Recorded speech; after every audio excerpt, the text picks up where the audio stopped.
ಅಶ್ವ ಕತ್ತಿಗೆ ಇಂಥ ಘೋರ ಕಾಡು ಒಪ್ಪಬಾರದು ಅಶ್ವ ಕಟ್ಟಿದೆ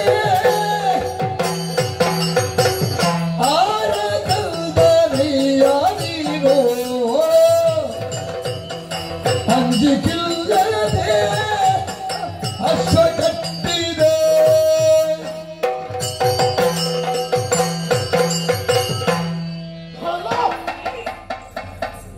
ಸೂರ್ಯನಿಂದ ಸಿಡಿದ ಕಿಡಿಯಂತೆ ಧೈರ್ಯವ ಮೂರ್ತಿವತ್ತು ನನ್ನ ಕಣ್ಣ ಮುಂದೆ ಕಂಗೊಳಿಸಿದಂತೆ ಏನಿದ್ಯಾ ದಟ್ಟವಾದ ಕಾಡು, ಇಲ್ಲಿ ಸಂಸಾರಿಗಳ ಮನೆಯಿಲ್ಲ, ವಾಲ್ಮೀಕಿ ಮಹರ್ಷಿಗಳ ಆಶ್ರಮವಿದೆ ಅಂತ ನಾವು ಸುದ್ದಿ ಕೇಳಿದ್ದೇವೆ. ನಮ್ಮ ಸೇನೆ ಸನಿಹದಲ್ಲೇ ವಿಶ್ರಾಂತಿ ಪಡೆಯುತ್ತಾ ಇದೆ. ನಿನಗೆ ಹೆದರಿಕೆ ಎನ್ನುವುದೇ ಇಲ್ಲವೇ? ಒಬ್ಬರೇ ಬಂದು ನಮ್ಮ ಯಜ್ಞಾಶ್ವವನ್ನು ಕಟ್ಟಿ ಹಾಕಿದ್ದಿ. ಮಗು, ನಿನಗೆ ಸರಿಯಾದಂತಹ ತಿಳುವಳಿಕೆ ಇಲ್ಲ. ಇದು ಆಟದ ಕುದುರೆ ಅಲ್ಲ, ಅಯೋಧ್ಯೆಯಿಂದ ಹೊರಟು ಬಂದಂತಹ ಕುದುರೆ ಯಜ್ಞಾಶ್ವ.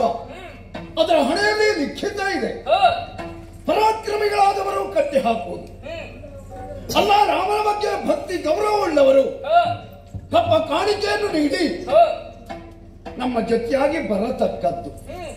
ಅಯ್ಯ,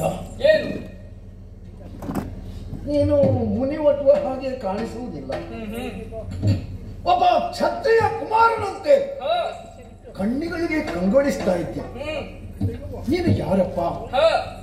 ನಿನ್ನ ತಂದೆ ತಾಯಿಗಳು ಯಾರು? ನಿನ್ನ ಊರಾವುದು? ನಿನ್ನ ಗುರುಗಳು ಯಾರು?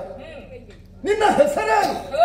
ಈ ಕುದುರೆಯನ್ನು ಕಟ್ಟಿ ಹಾಕಿದೆಯಲ್ಲ, ಯಾವ ಕಾರಣಕ್ಕಾಗಿ ಕಟ್ಟಿದರೇನೋ ಆಯಿತಯ್ಯ ದಿಟ್ಟನಾದರಿಯೇ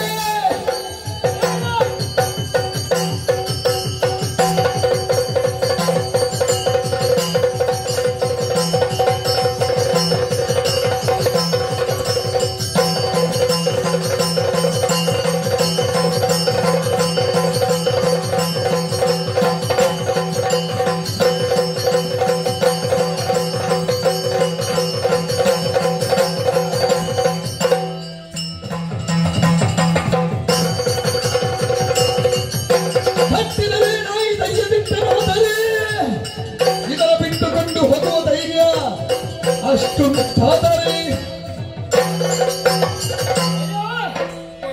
ನಿನ್ನ ಓಜಸ್ಸು ತೇಜಸ್ಸುಗಳನ್ನು ಕಂಡಾಗ ಚೆನ್ನಾಗಿ ಅರ್ಥವಿಸಿಕೊಂಡವನಿದ್ದೇನೆ.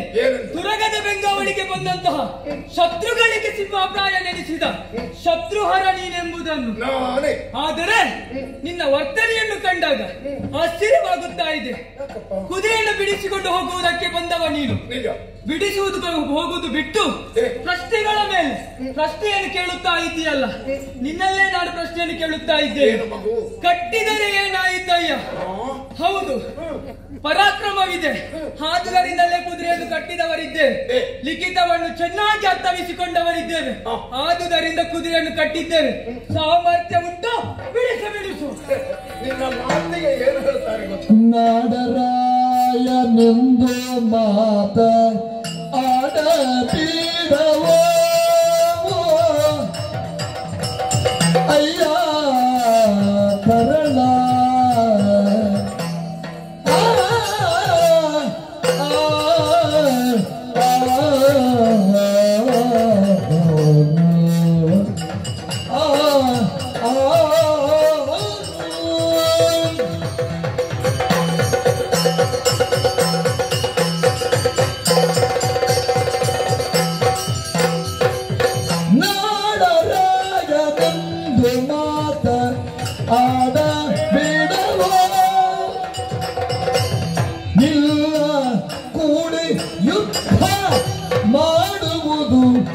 ತರವಲ್ಲವೋ ನಿನ್ನ ಕೂಡೆ ಯುದ್ಧ ಮಾಡುವುದು ತರವಲ್ಲವೋ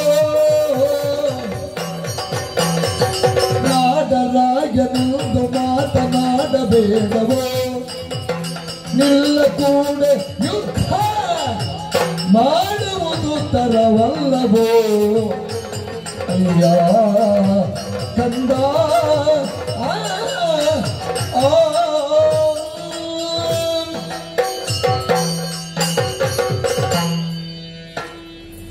ಮಗು ವೀರ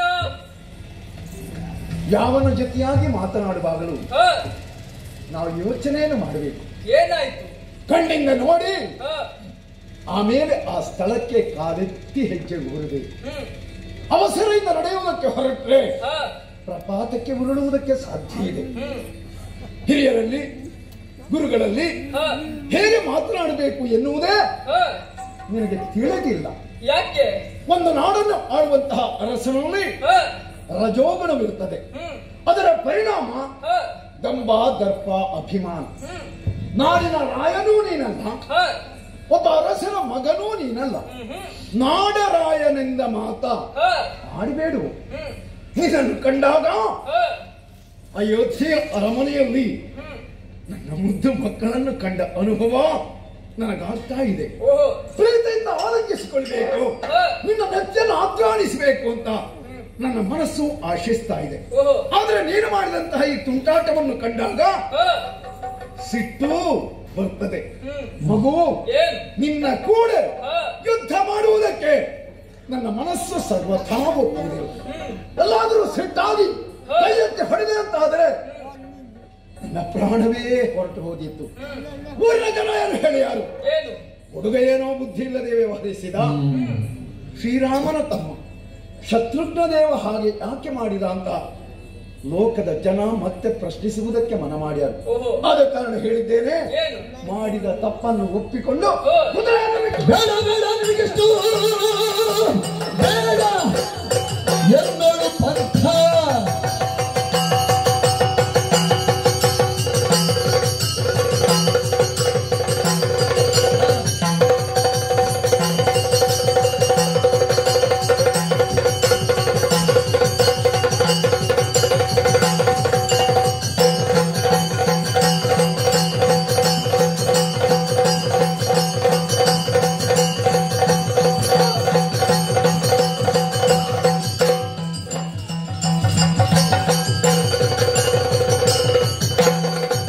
ಬೇಡ ಬೇಡ ನನಗಿಷ್ಟು ಪಂಥವೆನ್ನಳು ಅತ್ತ ನೋಡಬಾರದೆ ಬಿದ್ದವರಾರು ನಿಮ್ಮೋಡು ಇನ್ನೂ ನಿನ್ನ ದರ್ಪವನ್ನು ನೀನು ಬಿಡುವುದಿಲ್ಲವೇ? ಸರಿಯಾಗಿ ಆಲೋಚನೆಯನ್ನು ಮಾಡು. ನಿನ್ನ ಶ್ರೇಣಿಯವರೆಲ್ಲರೂ ಕೂಡ ನನ್ನ ಜೊತೆ ಕಾಲಕವನ್ನು ಮಾಡಿದವರು. ಪರಿಣಾಮವೇನಾಗಿದೆ ನೋಡು. ಎಲ್ಲರೂ ಸತ್ತು ಬಿದ್ದವರಿದ್ದಾರೆ. ಅದೇ ಗತಿ ನಿನಗಾದಿತ್ತು. ಮಾಡಿದ್ದು ತಪ್ಪಾಯಿತು ಎಂದು ಶರಣಾಗು. ಇಲ್ಲದಿದ್ದರೆ ಕಥೆಗಳೇ. ಮಕ್ಕಳು ಸಣ್ಣವರೆಂದು ಬಿಟ್ಟರೆ ಸೊಕ್ಕಿನ ನುಡಿಯೇ ಓರ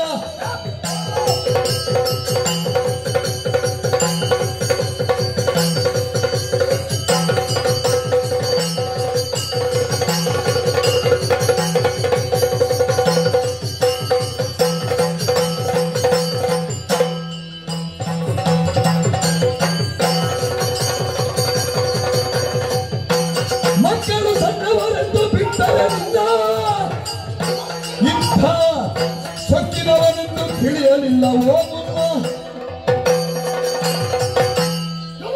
ಏನಲ್ಲ? ತುಟಿ ಪಂಚದ ರಾಜ. ಯಾಕೆ? ಮಕ್ಕಳು ಸಣ್ಣವರು, ಹ, ಬುದ್ಧಿ ಇಲ್ಲ, ಏನೋ ತಪ್ಪು ಮಾಡಿದ್ರು. ಹ, ಅವರಿಗೆ ಬುದ್ಧಿಯ ಮಾತನ್ನು ಹೇಳೋಣ ಅಂತ ನಾನು ಮುಂದೆ ಬಂದೆ ಅಂತಾದ್ರೆ ಹ, ಸೊಕ್ಕಿನ ಮಾತನಾಡ್ತಾ ಇದ್ದೀಯಲ್ಲ. ಹ. ಹುಡುಗ ಬುದ್ಧಿ ಎಡವೆ ಬಿದ್ದಿ ಅಂತಾದೀತು. ಓಹೋ, ಕುದುರೆಯನ್ನು ಬಿಟ್ಟು ಕೊಡುವುದಿಲ್ವೇ? ಓಹೋ, ನಿನ್ನ ಸೊಕ್ಕನ್ನು ಹೇಗೆ ಮುರಿಬೇಕು ಅಂತ ನನ್ಗೆ ಗೊತ್ತು. ಹೌದಾ? ನಿನ್ನ ಜೊತೆಯಲ್ಲಿ ಹ, ತಂದೆ ತಾಯಿಗಳು ಗುರುಗಳೋ ಇಲ್ಲ ಅಂತ ಕಾಣ್ತದೆ. ಹ, ಸ್ವಚ್ಛೆಯಿಂದ ಹ, ಅಲ್ಲಿ ಇಲ್ಲಿ ಸುತ್ತಾಡ್ತಾ ಇದ್ದಿ, ಹ್ಮ್, ಬೇಡದ ಕಾರ್ಯವನ್ನು ಮಾಡ್ತಾ ಇದ್ದಿ. ಹ, ನಿಮ್ಮಂತಹ ಹುಡುಗರನ್ನು ಹ, ಹಿಡಿದು ಹ, ನಾಲ್ಕು ಬೆನ್ನಿಗೆ ಬಿಗಿಯಾಗಿ ಹೊಡೆದೆ ಅಂತಾದ್ರೆ ಹ. ಮತ್ತೆ ಒಂದು ತಪ್ಪು ದಾರಿಯಲ್ಲಿ ಹೆಜ್ಜೆ ಇರುವುದಿಲ್ಲ, ಬದುಕಿನಲ್ಲಿ ಕೆಟ್ಟ ಕಾರ್ಯ ಮಾಡುವುದಿಲ್ಲ. ನಿನಗೆ ಬುದ್ಧಿ ಅಲ್ಲ, ಹಿಡಿದು ಬಡಿದ.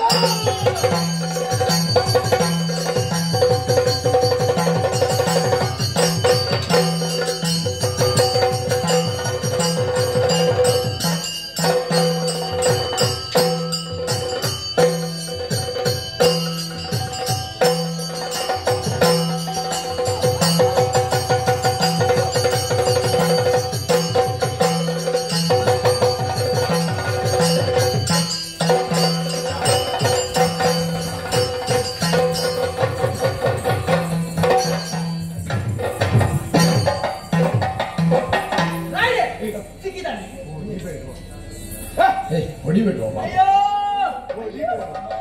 ಏ, ಇವ ನೋಡುವುದಕ್ಕೆ ಹೇಗೆ ಎಷ್ಟು ಜೋರಿದ್ದಾನೆ ಗೊತ್ತುಂಟು. ನನ್ನ ಅಮ್ಮ ಅಪ್ಪನೊಟ್ಟಿಗೆ ಹೋಗಿರ್ಬೇಕು. ಏ, ಏ, ಅಣ್ಣ ಏ, ಅಣ್ಣ ಅಣ್ಣ ಇಲ್ಲಿ ನಮ್ಮ ಹಣ್ಣು ತಿಂದ. ಹಾ. ಏ, ಏ, ಬೇರೆ. ಆದ್ರೂ ನೋಡುವುದಕ್ಕೆ ಬಹಳ ಚಂದ ಇದೆ. ಬೆನ್ನು ಚಪ್ಪರಿಸಿದರೆ ನನ್ನ ಮುದ್ದು ಮಗನ ಬೆನ್ನು ಏ ಏ ಹೊಡಿಬೇಡ. ನೋಡು ಎಷ್ಟು ಮುದ್ದಾಗಿದೆ. ಒಂದು ದೇಹದ ಕಾಂತಿ ನೋಡು, ಕಣ್ಣನ್ನು ಹೊರಳಿಸ್ತಾ ಇದೆ. ಓ, ನನ್ನದೊಂದು ಭಿನ್ನ ಭಾವ. ಹೇಳಪ್ಪ. ಇವನನ್ನು ನಾನು ಮನೆಗೆ ಕರ್ಕೊಂಡು ಹೋಗ್ತೇನೆ. ನನಗೆ 12 ವರ್ಷದ ಒಂದು ಸಣ್ಣ ಹೆಣ್ಣು ಮಗಳಿದ್ದಾಳೆ. ಏ, ಒಂದು 4 ವರ್ಷ ಬಿಟ್ರೆ ಏ, ನನ್ನ ಮಗಳಿಗೆ ಗಂಡಾಟ. ಈ ಹುಡುಗನನ್ನು ನಮ್ಮ ಅರಮನೆಗೆ ಕೊಂಡು ಹೋಗ್ಬೇಕು ಅಂತ ನನ್ನ ಮನಸ್ಸು ಆಶಿಸ್ತಾ ಇದೆ. ಆದ ಕಾರಣ ರಥದ ಕಂಬಕ್ಕೆ ಬೆಗಿ ಕರೆದುಕೊಂಡು ಹೋಗೋಣ.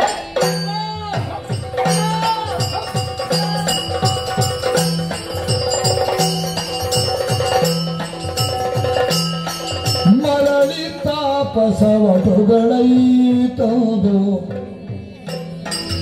ಒರೆದರ ಅವನಿಗೆ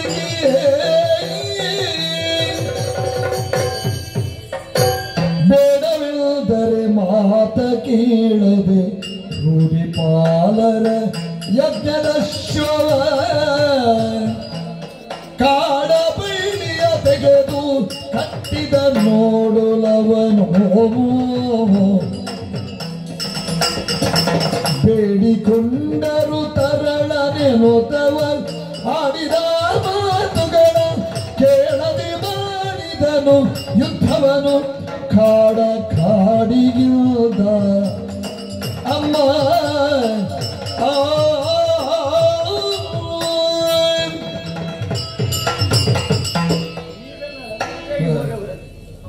ನೀವು ಮಾತ್ರ ಬಂದಿದ್ದೀರಾ? ಏನಾಯ್ತು ಅಮ್ಮ, ಹೂದೋಟಕ್ಕಾಗಿ ಹೋದವರು ನಾವು. ಹೌದಾ? ಲವನ ಜೊತೆಗಾಗಿ ಆಟವಾಡುತ್ತಿರುವಂತಹ ಕಾಲದಲ್ಲಿ ನಮಗೆ ತುರಗ ಒಂದು ಭೋಜನ. ಹೌದಮ್ಮ, ಆಭರಣ ಎಲ್ಲೋ ಹಾಕಿದ್ದಕ್ಕೆ ಶೃಂಗಾರ ಹೊಂದಿತ್ತು. ಅಷ್ಟು ಮಾತ್ರವಲ್ಲದೆ ಮತ್ತೆ ಅದರ ಹಣೆಯಲ್ಲಿದ್ದು ಲಿಖಿತ ಹೊಂದಿತ್ತಮ್ಮ. ಹಣೆಯಲ್ಲಿ ಲಿಖಿತ ಇದನ್ನು ಲವ ವಾಚಿಸಿದ. ಅಮ್ಮ, ಏನು ಅದರಲ್ಲಿ ಬರೆದಿತ್ತು, ಕಳುವುಳ್ಳ ಭಟರು ಕಟ್ಟಿ ಕಾದಾಡಬೇಕು. ಆದ್ದರಿಂದ ಈ ಕಾಲಕ್ಕೆ ನಮ್ಮ ಮಾತನ್ನು ಕೇಳದೆ ಲವ ಕುದುರೆಯನ್ನು ಕಟ್ಟಿ ಹಾಕಿದ್ದಾನಮ್ಮ. ಕಟ್ಟಿ ಹಾಕಿ. ಹೌದಮ್ಮ. ಪರಿಣಾಮವಾಗಿ ಅಷ್ಟು ಮಾತ್ರವಲ್ಲ, ಈ ಕಾಲಕ್ಕೆ ಬಂದಂತಹ ರಾಯರು ಅವನನ್ನು ಕಟ್ಟಿ ಹಾಕಿಕೊಂಡು ಹೋಗಿದ್ದಾರಮ್ಮ, ಕೊಂಡು ಹೋಗಿದ್ದಾರೆ.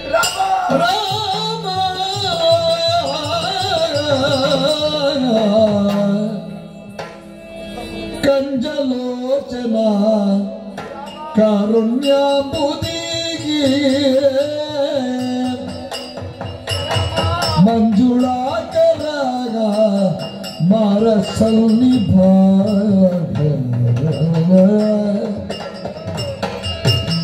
ದೇಶಕೋಶವ ಬಿಟ್ಟು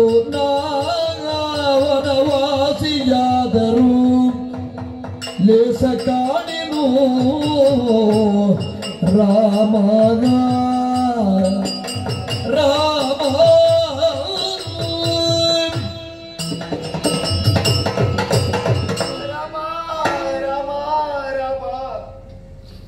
ಎಂತಹ ಕರ್ಣ ಕಠೋರವಂತಹ ಮಾತನ್ನು ಕೇಳಿಬಿಟ್ಟೆ. ನಾನು ಮಾತನ್ನು ಕೇಳಿಬಿಟ್ಟೆ. ಜೀವನದಲ್ಲಿ ಅದೆಷ್ಟು ಸುಖ ಕಷ್ಟ ಬಂದರೂ ಕೂಡ